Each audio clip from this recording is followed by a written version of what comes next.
જૂનાગઢ મહાનગરપાલિકાની ચૂંટણીની ગણતરીના દિવસો જ બાકી છે ત્યારે એક બાદ એક તમામ વિસ્તારોમાં નારાજગીનો સૂર ઉઠ્યો છે।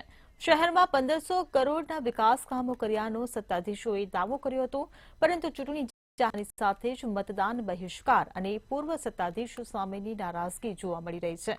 વોર્ડ નંબર 15ના નીચલા દાતાર વિસ્તારમાં લોકો હેરાન પરેશાન થયા છે અને લોકોના ઘર પાસે જ ગટરો નદીની જેમ વહી રહી છે।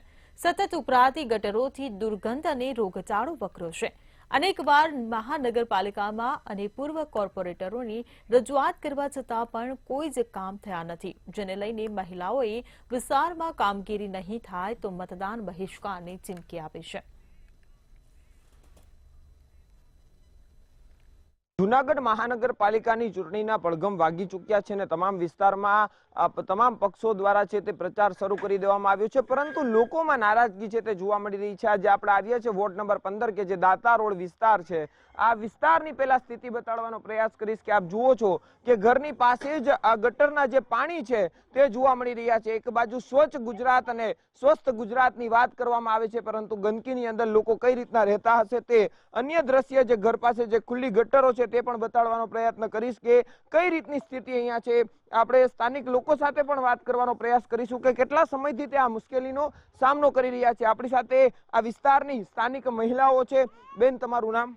સેનાજબેન। કયો વિસ્તાર તમારો ને કેવી મુશ્કેલી છે? મુશ્કેલી તો બહુ છે ભાઈ। 15 વર્ષથી કોઈ જોવા નથી આવતું।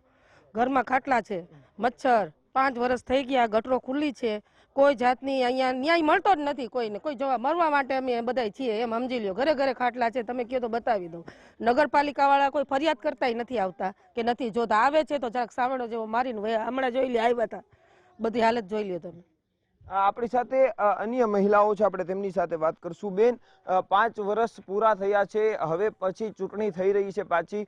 ગત 5 વર્ષમાં તમે ચૂંટેલા કોર્પોરેટરો કોઈ આવ્યા હતા? કોઈ આવતું જ નથી। મારું નામ બ્લોચ આસ્થાના બેન છે। અમારી ઘરની પરિસ્થિતિ બહુ ખરાબ છે અમારા લતામાં, અને અહીંયા અમને કોઈ ધ્યાન દેવા આવતું જ નથી। આમ 5 વર્ષ થયા છે, અમને 5 વર્ષ થયા છે, કોઈ જવાબ દેવા આવતું નથી। એટલે અમારા બાળકો બી માંદા પડે છે અને અમારા મોટા બી માંદા પડે છે। એટલે અહીંયા અમે અરજી દેવા માંગીએ છીએ। મતદાન જોતું હોય તો અહીંયા આવીને લઈ જાય છે, કોઈ પાછું વળીને જોતું નથી। આગામી 16 તારીખે મતદાન ની તારીખ છે અને ચૂંટણીને લઈને મતદાન થવાનું છે। શું મત આપશો આ વખતે? આપવાનું જ નથી અમારે મત। કોઈ માટે નહીં આપો? આ બસ આ હાલત જોઈને આ તમે જોવો ગટરની હાલત, 5 વર્ષથી આને આ હાલત છે અમારી।